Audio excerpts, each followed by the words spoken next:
कई सारी media reports आई हैं जिनमें कह रहे हैं कि अमेरिका में एक दवा का प्रकोप ऐसा हुआ है कि लोग ज़ॉम्बी बन जा रहे हैं। सुन के आपके भी कान खड़े हो गए होंगे। लेकिन ये कहना कि किसी दवा का साइड इफेक्ट लोगों को ज़ॉम्बी बना दे रहा है एक्सट्रीम मतलब अति है। तो इस स्टोरी में पता है क्या करेंगे ये कि पहले तो ज़ॉम्बी की डेफिनेशंस मतलब परिभाषाएं देखेंगे, फिर इस दवा के और इसके साइड इफेक्ट्स के बारे में बात करेंगे और पता करेंगे कि क्या ये सच में इतने खतरनाक है कि लोगों को ज़ॉम्बी बना दे। लेकिन सबसे पहले ऐसी ही स्टोरीज के लिए आप अनकट को फेसबुक, यूट्यूब और इंस्टाग्राम पे फॉलो और सब्सक्राइब जरूर कर लीजिएगा। अमेरिका की मेरियम वेबस्टर डिक्शनरी से ज़ॉम्बी की डेफिनेशन उठाते हैं। 1931 में ये डिक्शनरी पहली बार एग्जिस्टेंस में आई थी और इसके डेफिनेशन के मुताबिक ज़ॉम्बी एक ऐसा इंसान होता है जिसकी न तो कोई इच्छा होती है और ये बोल भी नहीं सकता। लेकिन हॉलीवुड की जो फिल्में और वेब सीरीज़ होती हैं उनके हिसाब से कम इसकी एक इच्छा होती है ज़ॉम्बीज़ की, और वो इच्छा होती है जिंदा लोगों के, हेल्दी लोगों के दिमाग खाने की, लिटरली।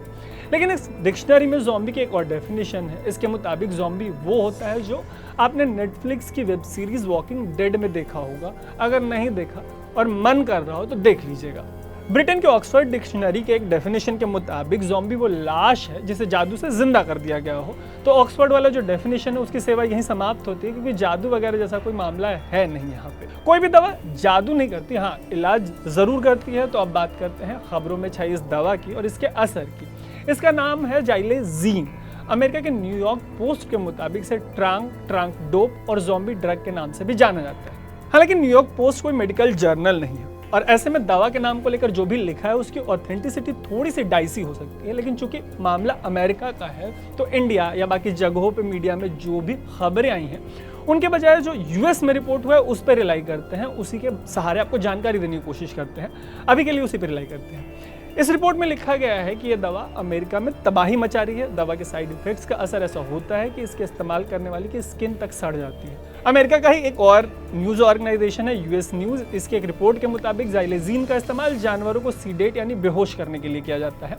इसका इस्तेमाल इस तरीके के मेडिकल पर्पसेस के लिए, जानवरों से रिलेटेड इस तरीके के मेडिकल पर्पसेस के लिए किया जाता है। इसी रिपोर्ट के मुताबिक यूएस के कई राज्यों में लोग अब इसे नशे के लिए इस्तेमाल कर रहे हैं, जो दवा जानवर के लिए है। इसका इस्तेमाल बढ़ने के पीछे की कई वजहें बताई गई हैं, जैसे कि इस ड्रग पर अभी तक कानून का शिकंजा नहीं कसा है और ये सस्ता भी है बाकी ड्रग्स के मुताबिक। इसी रिपोर्ट में ये जो दवा है उसके नशे की ताकत के बारे में भी लिखा गया है और बताया गया है कि हेरोइन से कम 50 गुना ज़्यादा नशा इस दवा से होता है। अब यार अगर किसी चीज़ से हेरोइन से 50 टाइम्स ज़्यादा नशा हो रहा हो, ऊपर से इसे ना पहले से जो दवाएं वो इस्तेमाल कर रहे थे ड्रग्स नशे के लिए उसमें मिलाकर अगर यूज़ कर रहे हो, तो ऐसे नशे से तो आदमी ज़ॉम्बी क्या कुछ भी बन जाएगा।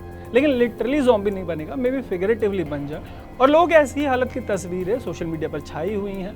अच्छा, न्यूयॉर्क पोस्ट के मुताबिक जाइलेजीन के इस्तेमाल का मामला पहली बार अमेरिका के फिलाडेल्फिया में मिला, जिसके बाद ये धीरे धीरे सैन फ्रांसिस्को से लेकर लॉस एंजलिस तक पहुंच गया।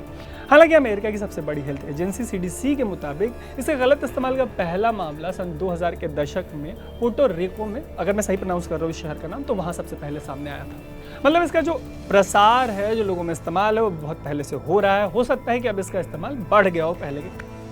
एक और रिपोर्ट में लिखा गया है कि फूड एंड ड्रग एडमिनिस्ट्रेशन ने इसके इस्तेमाल का अप्रूवल सिर्फ और सिर्फ जानवरों के लिए दिया है। ये बात मैंने आपको पहले ही बताई और ये इंसानों के लिए बिल्कुल सेफ नहीं है। लेकिन अरस्तु कहते हैं कि इंसान एक सामाजिक जानवर है। अच्छा, ये बैड जोक है, इसको यहीं पे छोड़ देते हैं। इसके साइड इफेक्ट्स के बारे में लिखा है कि इसमें बहुत ज़्यादा नींद आने से लेकर सांस की दिक्कत जैसी कई परेशानियां होती हैं। इसके साइड इफेक्ट से शरीर पे जख्म भी हो जाते हैं, जिनके बद से बदतर हो जाने का डर बना रहता है। इन जख्मों के बदतर होने के बाद नौबत यहाँ तक आ सकती है कि जहाँ ये हुआ है ये जख्म शरीर पर, वहाँ का वो हिस्सा काट कर अलग करना पड़े।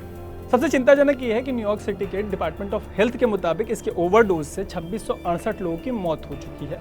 इतने लोगों ने 2021 में अपनी जानें गंवाई हैं। इतने लोगों की जान जाना बहुत दुखद है। लेकिन इसके असर से लोगों के ज़ॉम्बी बनने की बात ज़ॉम्बी होने की किसी भी परिभाषा यानी डेफिनेशन से मेल नहीं खाती। ऐसे में ये बात कि कोई दवा लोगों को ज़ॉम्बी बना दे रही है, सुनने में चाहे जैसी भी लगे लेकिन प्रैक्टिकल बिल्कुल भी नहीं। तो इसी के साथ आज की सेवाएं यहीं समाप्त करते हैं। उम्मीद है कि इस स्टोरी में हम आपको पर्याप्त जानकारी दे पाए होंगे। ऐसी ही स्टोरीज के लिए देखते रहिएगा अनकट। मेरा नाम है तारू।